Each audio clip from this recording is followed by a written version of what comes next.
जो जो हमें डिस्टिंग्विश करता है दूसरी अल्लाह की मखलूक से, वो सबसे पहले नॉलेज। और इसलिए नबी सल्लल्लाहु अलैहि वसल्लम ने कहा कि इल्म को ढूंढो जब से आप पैदा होते हो और जब तक आप कब्र पे नहीं जाते। एक मुसलसल जद्दोजहद है इल्म की तलाश में। और अगर आप मुसलमानों का सिविलाइजेशन देखें तो उसकी बुनियाद रखी गई थी मदीना की रियासत में।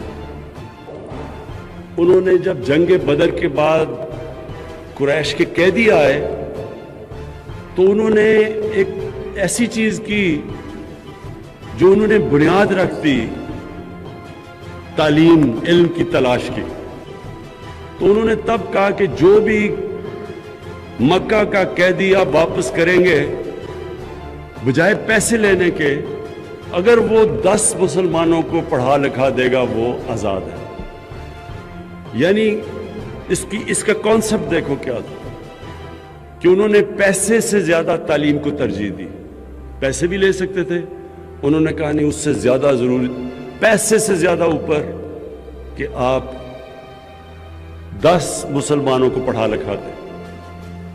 और वो वजह थी कि अगले कई 100 साल तक जो मदीना की रियासत में जो फाउंडेशन उन्होंने रखी थी, जो बुनियाद रखी थी, कई 100 साल तक सारे दुनिया के टॉप साइंटिस्ट मुसलमान थे।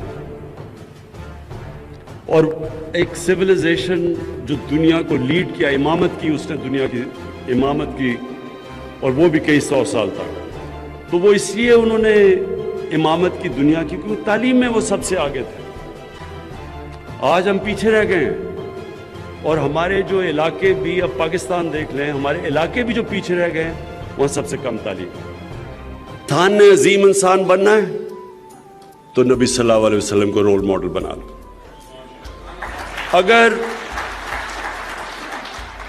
अगर एक कौम ने अजीम बनना है तो मदीना की रियासत के उसूलों पे चल जाओ। हमारे नबी सल्लल्लाहु अलैहि वसल्लम की जिंदगी तारीख का हिस्सा है। हमें पता है कब पैदा हुए, कब हिजरत की, हमें सब पता है, कब जंग बदर थी, ओहद, खंदक, ये सब ये तारीख का हिस्सा है।